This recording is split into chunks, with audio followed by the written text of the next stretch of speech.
Voluntad de Dios. Habíamos dejado pendiente dos preguntas, o mejor dicho, la respuesta de las dos preguntas. La primera es, ¿cómo conocer la voluntad de Dios? Ya que hemos hablado de hacer la voluntad de Dios. Y la segunda, que la dejamos para otro momento, simplemente queda planteada, es, ¿quiero sinceramente conocer la voluntad de Dios? Porque una cosa es conocer la letra, y otra cosa es querer hacer aquello que Dios espera de nosotros.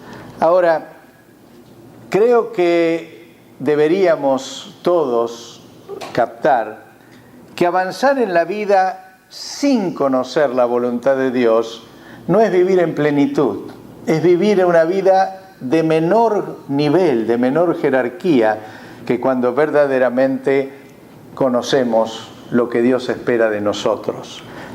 Me surgió los otros días una pregunta, y si algunos de ustedes le preguntaran, ¿cuál es el país, cuál es la ciudad mejor para vivir? ¿Qué le contestarían? Medellín. Doral.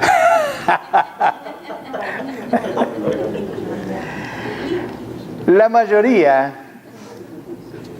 se fija cuál sería la ciudad donde las estarían mejor, donde sería económicamente más fácil vivir o donde estarían con menos dificultad. Pero creo que ahí es donde radica la raíz de querer hacer la voluntad de Dios. La mejor ciudad, el mejor país para vivir es donde Dios te pide que vayas. Amén.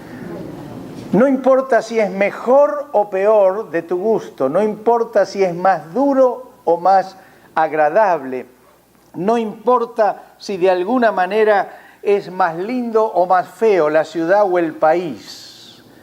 Lo importante es dónde Dios me necesita. Creo que todos deberíamos entender que la vida no es un crucero de placer, sino es una misión de amor a favor del resto de nuestros seres amados y de aquellos aún que no conocemos. Creo que hoy día la mayoría se identifica con una vida de comodidad, de placeres, de bienestar, de confort, de no sacrificio, y por supuesto que está bien alcanzar todo lo que podemos en este área. No estamos queriendo ser personas que se flagelan o masoquistas. Debemos siempre alcanzar lo mejor, pero nunca esto debería ser la razón que nos mueve en la vida, sino la razón que nos mueve en la vida es, ¿qué espera Dios de mí? Creo que, así como hice esta pregunta sobre dónde vivir o en qué ciudad, vale lo mismo preguntarnos, ¿qué con nuestro trabajo? ¿Qué con quién voy a elegir si soy soltero como compañero de mi vida? ¿Qué si tengo que tomar una decisión trascendente que puede cambiar el rumbo de mi vida? ¿En base a qué tomo mi decisión? Y la realidad es que deberíamos siempre pensar, ¿estoy tratando de hacer lo que me gusta? ¿Estoy tratando de hacer lo que me conviene? Que no está, fíjense que no son preguntas indebidas, son preguntas sanas. Pero la pregunta no es si me conviene o me gusta. La pregunta es, ¿dónde espera Dios que yo me mueva con esta decisión? Quiero sencillamente, a título de ejemplo, mencionarle algunas cosas que para mí han sido claves en la vida. Y al día de hoy, después de haber tomado las decisiones de ese modo, puedo decir gracias, Señor, porque así fuera. La primera, me acuerdo, tenía poco tiempo de convertido, me acuerdo como hoy, estaba delante de un espejo arreglándome para ir a la reunión del domingo. No sé, tendría 19 años, 20. Y le dije, Señor, si vos querés que yo siga soltero toda la vida para servirte mejor de esa manera, aquí estoy. Señor, si vos querés que me case para servirte mejor, simplemente acércame la compañera con la cual servirte mejor. Y lo dije con toda sinceridad. Nunca tuve intenciones de ser soltero, como tampoco tenía mucha idea si debía casarme o no. A veces los varones a esa edad ni se nos ocurren esas cosas. Las mujeres ya nacen con eso. Pero la realidad que fue una apertura de corazón al Señor. Me acuerdo también cuando una vez estando en la empresa, recién me había recibido de ingeniero, y me dijeron que querían mandarme a hacer una obra en el sur del país. Para mí fue todo un shock, yo nunca pensé moverme de Buenos Aires. Así que enseguida, ¿qué hice? Me puse a orar y por supuesto busqué a Orville, la orientación. Y Orville me dio la orientación que menos yo quería escuchar. ¿Por qué? En ese entonces habíamos salido a predicar a una plaza. Me acuerdo de Orville sentado con el acordeón ahí en una palmera de la Plaza San Martín y nosotros parando a la gente.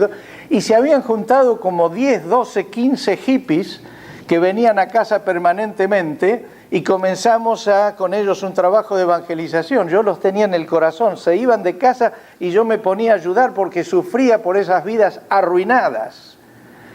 Y en medio de toda esa situación, de un, entre comillas, fruto evangelístico enorme, habían convertido varias otras familias, me surge que me vaya. Señor, ¿dónde me crees? ¿Qué hago? Y me acuerdo que el consejo de Orville fue que aceptara que era necesario formarme también profesionalmente. Casi lo consideré un consejo no del todo espiritual. Tuve que en mi casa traer un matrimonio que se quede a vivir, que se haga cargo de estos chicos mientras nosotros no estuviéramos. Y fuimos al sur.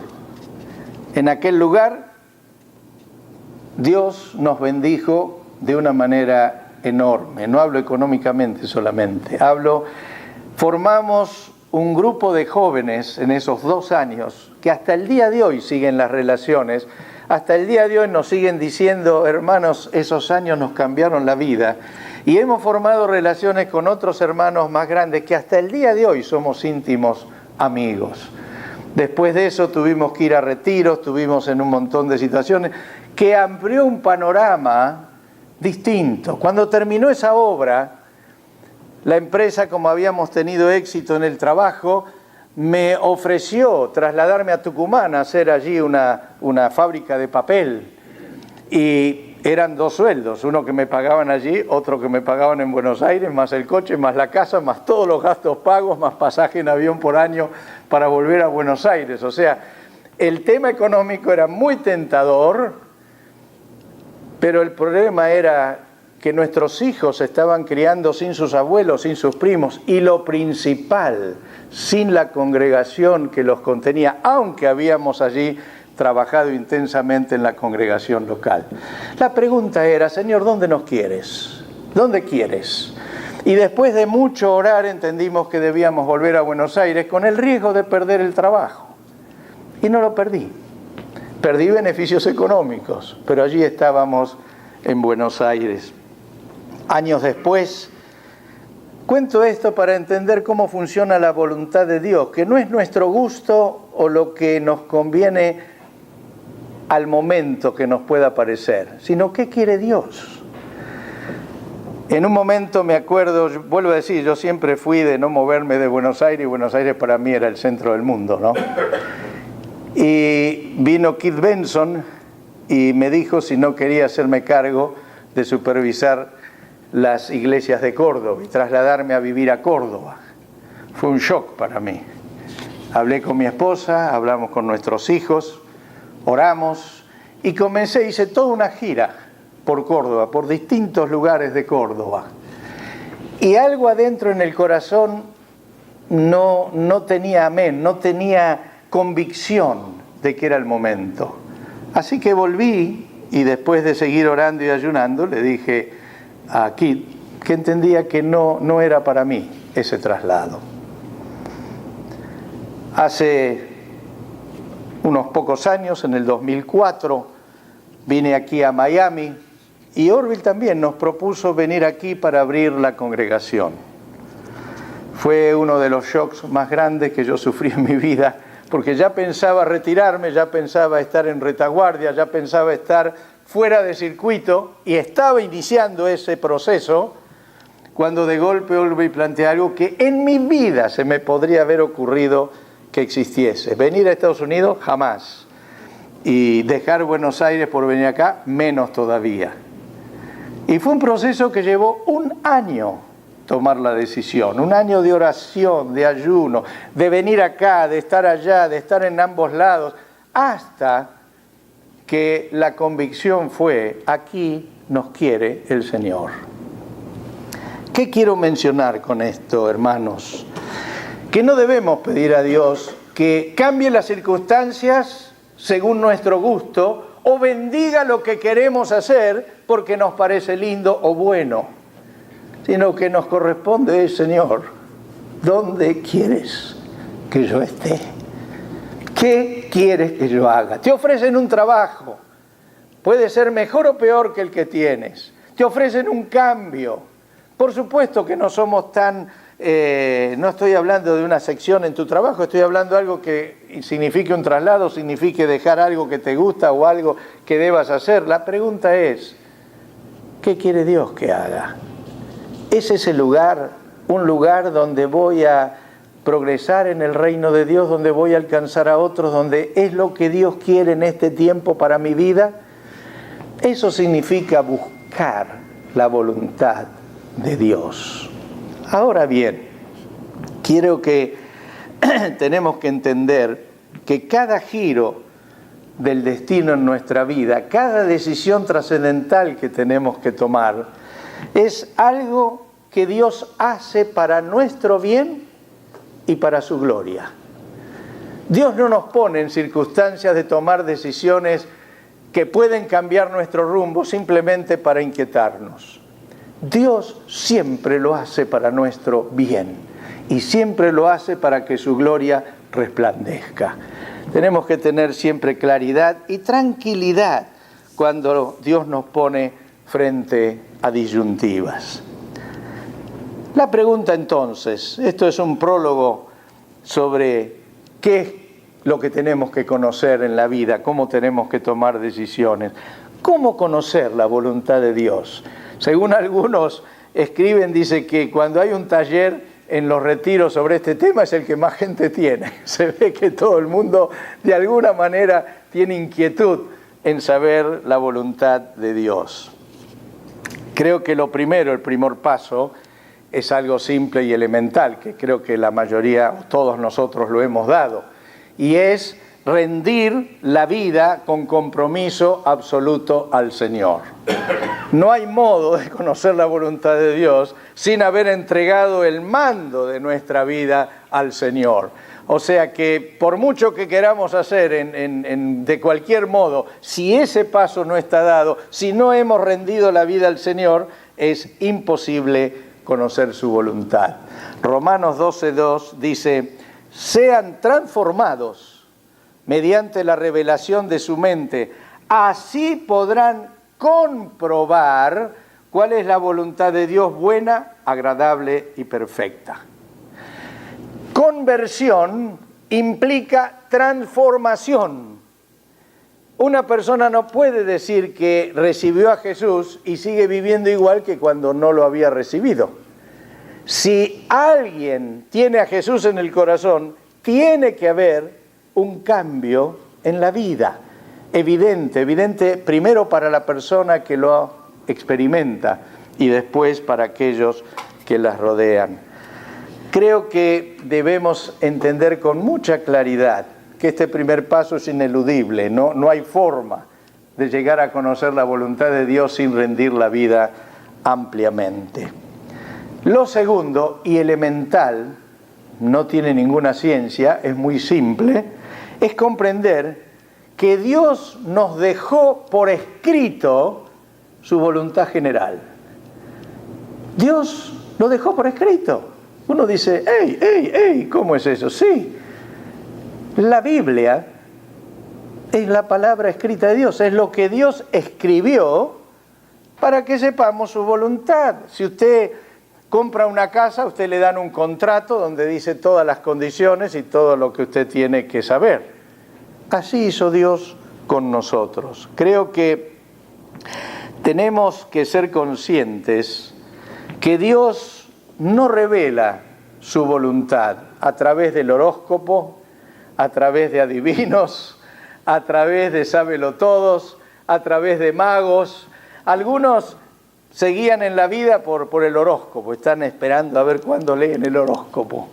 Y uno dice, ¿puede ser que personas inteligentes sencillamente abran el diario para ver qué le dice el horóscopo? Dios no se revela de esa manera. Realmente la única fuente digna de verdadera revelación de la voluntad de Dios es Dios mismo. Y eso nos ha dejado por escrito. Y creo que debemos todos entender que conocer la voluntad de Dios es exclusivo para los hijos de Dios. ¿Por qué? Precisamente porque Dios, a través de la Escritura, por supuesto, y de algunos otros elementos más, pero fundamentalmente a través de la Escritura, nos dice con claridad qué desea Él.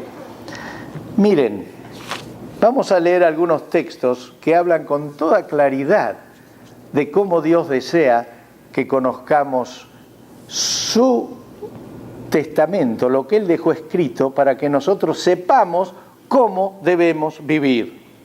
Segunda Timoteo 3:16, en la versión Palabra de Dios para Todos. Dice, toda la Escritura es un mensaje enviado por Dios y es útil para enseñar, reprender, corregir y mostrar a la gente cómo vivir de la manera que Dios manda.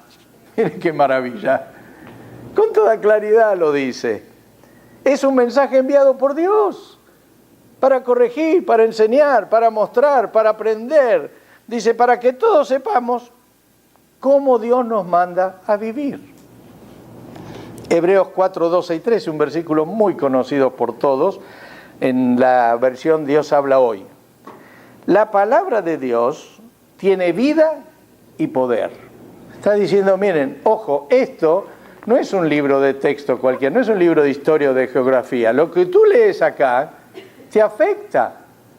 Cuando tú lees con fe acá, algo ocurre adentro tuyo que te afecta. Es vivo, tiene poder. No es algo inocuo, es algo que te modifica. Y Dios te lo pone por escrito, te dice, la palabra tiene vida y poder. Y agrega, como diciendo, mirá lo que te estoy escribiendo. Es más cortante que cualquier espada de 2 filos, penetra hasta lo más profundo del alma y del espíritu, hasta lo más íntimo de la persona, y somete a juicio los pensamientos y las intenciones del corazón. No es poca cosa, ¿eh? No es poca cosa. Dice, nada de lo que Dios ha creado puede esconderse de Él. Todo está claramente expuesto ante aquel a quien tenemos que rendir cuenta. Cuando tú lees lo que está en la Escritura, algo te ocurre adentro. Te da luz, te muestra, te indica, te hace ver. Y no puedes evitarlo porque es la verdad, es la luz propia de Dios. Es Dios que está iluminando tu vida. Juan 20:31, ahí está hablando Juan ya al final, cuando el Señor estaba en la playa, se acuerda, con sus discípulos. Dice, yo agregué señales, venía eso antes, se han escrito para que ustedes crean que Jesús es el Cristo. La Biblia está escrita para que aprendamos quién es Jesús, el Hijo de Dios, y para que al creer en su nombre tengan vida. ¿Para qué se escribió? Para que aprendamos a creer en Cristo. Fíjense el valor que tiene conocer las Escrituras. Sigue, 1 Corintios 10:11, en la Biblia Dios habla hoy. Está hablando Pablo de todo lo que ocurrió durante el Éxodo.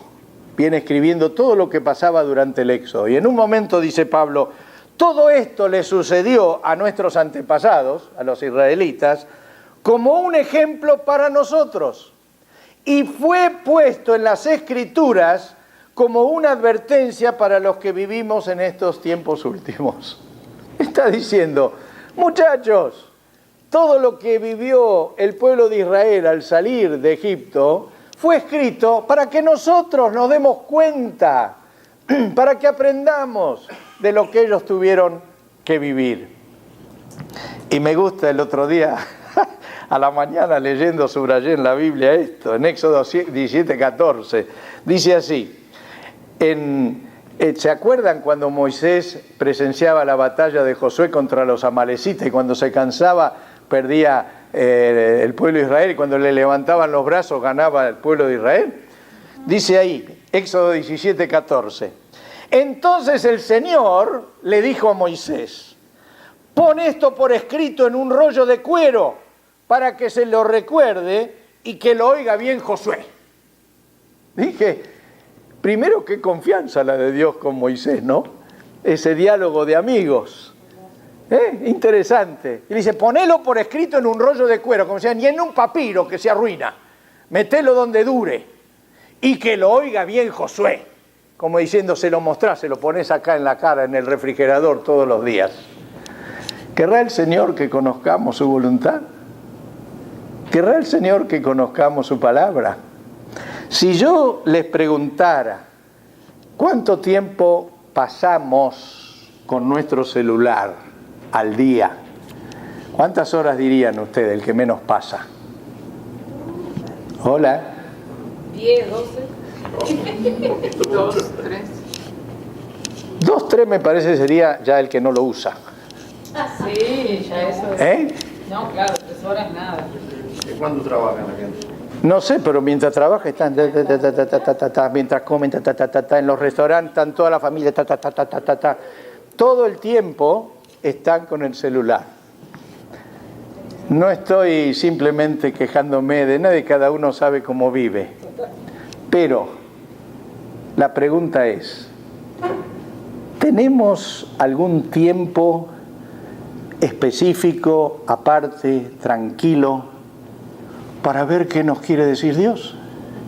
Por eso la segunda preguntita que en otro momento desarrollaremos ¿es cierto que quiero conocer la voluntad de Dios? Porque si es cierto, hago algo para conocerla. Me acuerdo una vez que uno me dijo, le pregunté si oraba, sí, dice, siempre oro antes de comer.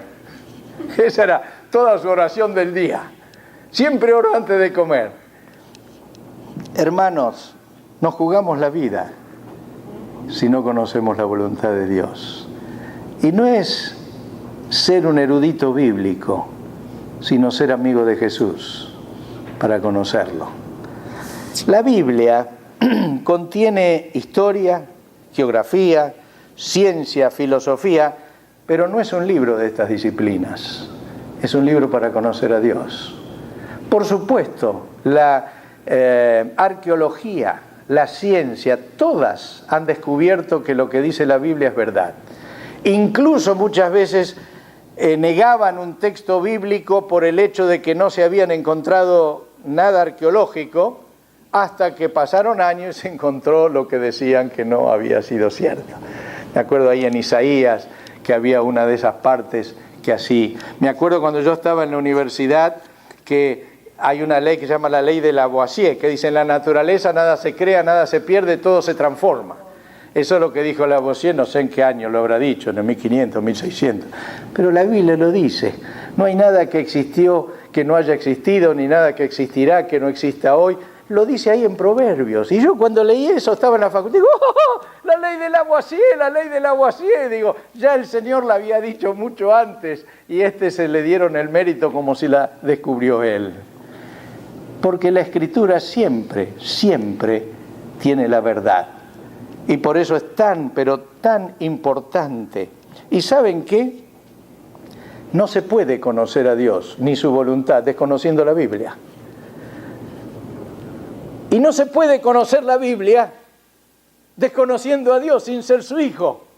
Hay una relación biunívoca. ¿No conoces la Biblia? Te falta saber quién y cómo es Dios. ¿Quieres conocer la Biblia? No es un libro de texto, dásela a cualquiera y te va a encontrar. Si vos le das a leer la Biblia hoy a cualquiera que no conoce al Señor,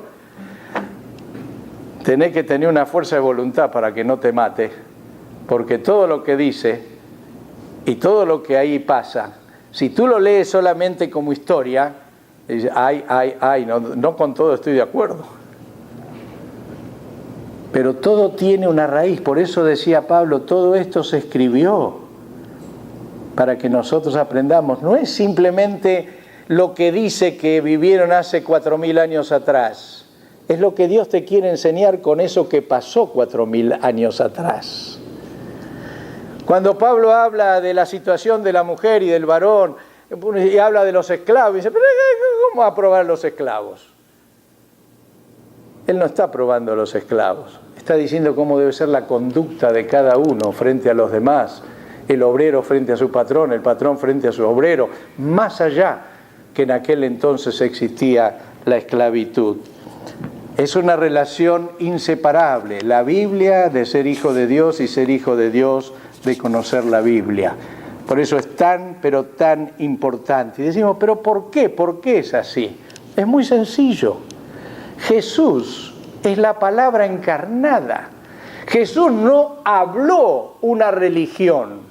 Jesús no habló un código ético y moral. Jesús habló de sí mismo y eso es lo que está escrito acá. El Sermón del Monte no es una filosofía cristiana, es la radiografía de Jesús.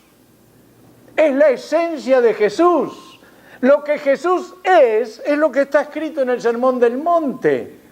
Por eso, al conocer a Jesús y leer su palabra, uno percibe la esencia de la vida de Dios y se transforma nuestra vida. Por eso es tan importante conocer la voluntad de Dios. Digo algo un poquito duro. Si nos aburre o nos resulta difícil la Biblia, es que algo anda mal en nuestra relación con Jesús. ¿Por qué? Porque esto no lo lees como una obligación, no lo lees como un libro de texto a ver qué dice. Vas a buscar la vida de Dios con todo tu corazón abierto para ver qué me dice Dios, qué quiere decirme Dios. Por eso no solo hay que leer circunstancialmente algún texto, sino hay que leer la Biblia en una manera ordenada y permanente durante toda la vida, no como una obligación, no, otra vez, no. Yo debo admitir que todas las mañanas me levanto muy, pero muy temprano, claro, soy viejo y puedo hacerlo. Pero ¿cuál es mi placer? Después que,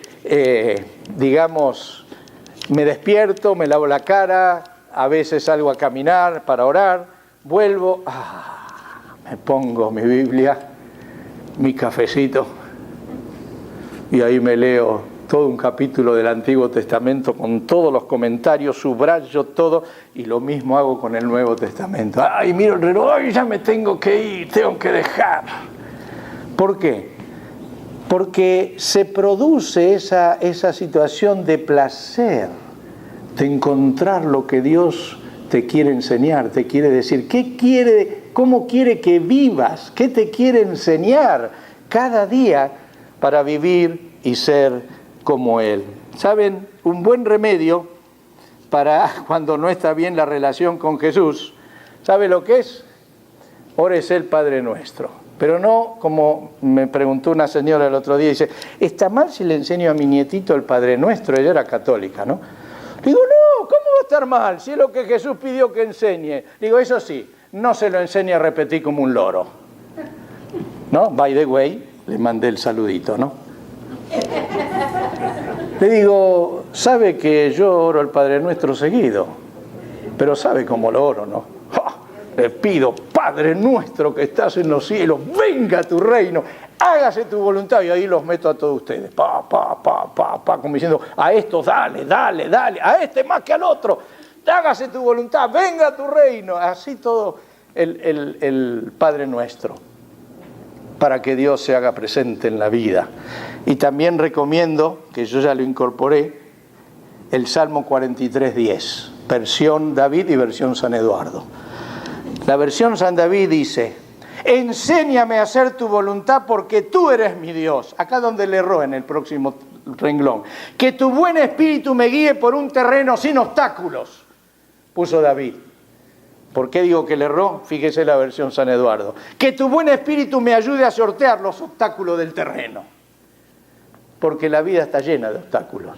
La vida está llena de situaciones. Señor, sería lindo ir por un terreno, todo feliz, lindo, llano, pero así no es la vida. La vida está llena de obstáculos. Señor, tu buen espíritu me guíe por un terreno donde pueda sortear los obstáculos. Enséñame a hacer tu voluntad, porque tú eres mi Dios. Aleluya. Los 43 ¿cuál será? Salmo 43:10. 143:10, perdón. Me equivoqué yo, 143. ¿En serio más? ¿En serio menos? No, falló el dedito en la compu, pero es 143:10. Gracias, así lo corregimos también acá. Voy hacia la parte final. Por supuesto, si uno dijera, a ver, decime vos, ¿qué lees en la Biblia que Dios me dice específicamente, no? Podríamos pasar días. Pero yo señalé algunos poquitos acá, solamente como indicativo. Primero, ¿qué nos dejó expresamente escrito Dios acerca de su voluntad? Primero, que su voluntad es que todos los hombres y mujeres lo conozcan. Segunda Pedro 3:9 en la versión Dios habla hoy. Dice así, no es que el Señor se tarde en cumplir su promesa como algunos suponen, sino que tiene paciencia con ustedes, pues no quiere que nadie muera, sino que todos se vuelvan a Dios. ¡Aleluya!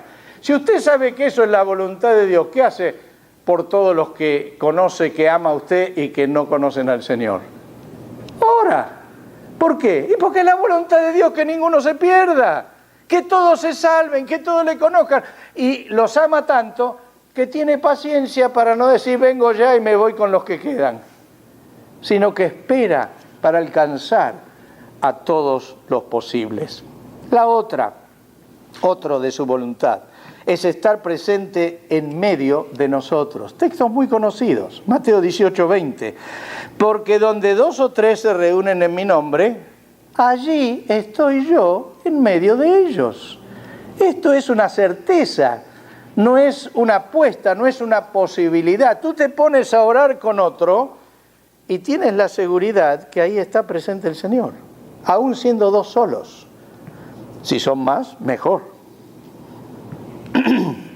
Sigue, interesante. La voluntad de Dios es escuchar lo que le solicitamos y responderlo.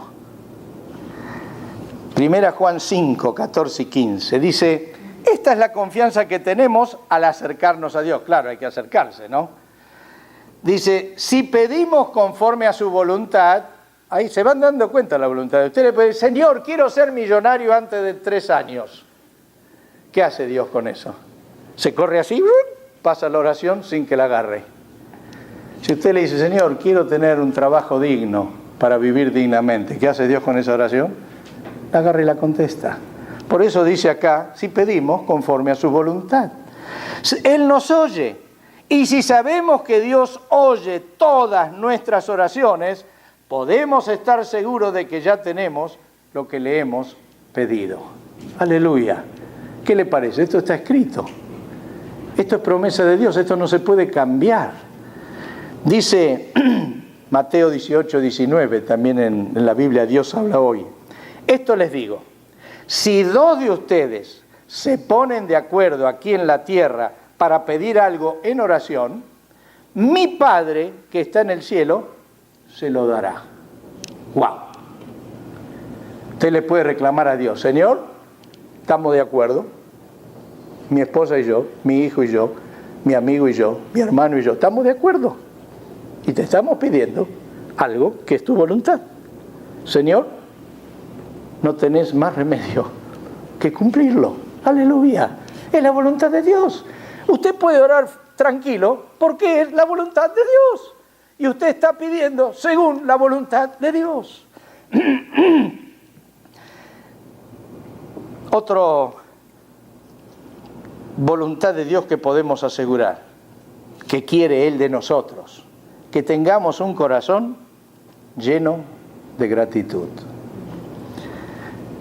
Primera Tesalonicenses 5:18, textos que todos conocemos. Den gracias a Dios en toda situación. ¿En cuántas dice? En todas. No dicen las que te gustan. En todas dice. Porque esta es la voluntad para ustedes. ¿Ven? Es para creyentes, no es para otro. En Cristo Jesús. Dígame, ¿tenemos motivos para quejarnos? Hola. Por lo menos yo tengo cualquier cantidad, créanme. Más de lo que usted se supone. Nadie deja de tener motivos de queja. Todos tenemos motivos, y quiero decirles algo, algunos muy justos y razonables. Pero es una decisión. Priorizar la queja o priorizar la gratitud. Siempre hay motivos de gratitud, aún en el momento de más dolor en la vida. El solo hecho de haber sido salvados, renovados, de tener la herencia en el cielo, de tener vida eterna, todo eso, o solo eso, es más que todos los males juntos que podemos recibir. Por eso la gratitud es una actitud de corazón, que no se tiene porque el versículo te entra acá, sino porque la presencia de Dios está acá, en el corazón. Por eso es tan importante no solo conocer lo que dice la Biblia, sino vivir en la presencia del Señor. Por eso hay que ser un hijo de Dios, no se puede ser simplemente un erudito técnico de la Biblia. El otro elemento que es voluntad de Dios es que el pecado no nos domine. Primera Tesalonicenses 4, 3 y 5 en palabra de Dios para todos dice: Dios quiere que ustedes sean cada vez más puros, que se mantengan alejados de la inmoralidad sexual y que cada uno aprenda a controlar su cuerpo. Es decir, que usen el cuerpo de una manera que lleve a la pureza y honre a Dios. No se dejen llevar por las pasiones del cuerpo como hacen los que no conocen a Dios. Si hay una época en que hay un reclamo del cuerpo para gratificarse con todo lo insano, con todo lo que nunca se sacia, con todo lo que llega a todo tipo de perversiones, es esta época. Y la palabra es clara. Pide que vivamos de tal manera que progresemos en pureza y no en lo contrario.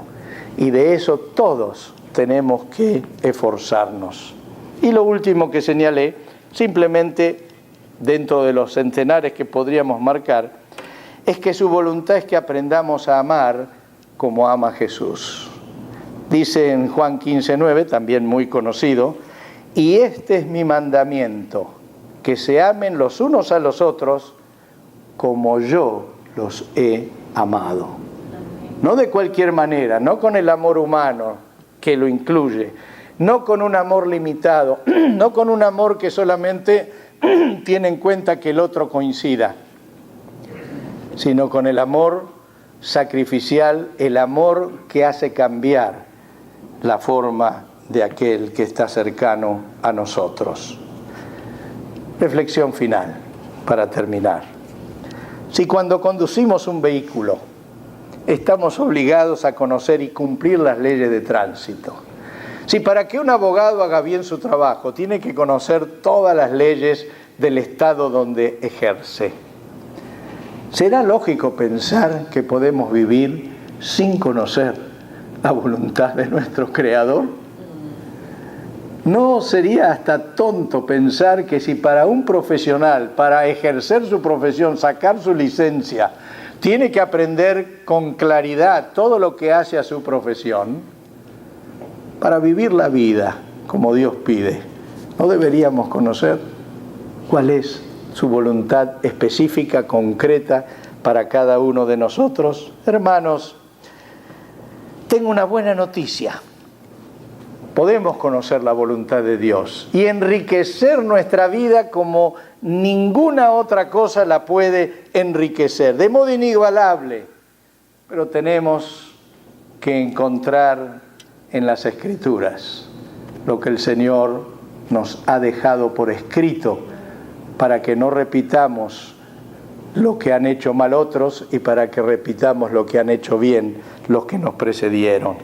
Creo que todos sabemos que Dios tiene un propósito para nuestra vida y un plan para llevar a cabo ese propósito.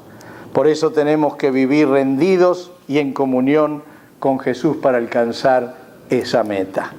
Animémonos, seamos diligentes. Hay toda una gracia para derramarse del Señor si conocemos verdaderamente su voluntad. ¿Amén? Amén. Amén. Oremos. Señor, gracias por dejarnos escrito todo lo que tú verdaderamente esperas de nosotros.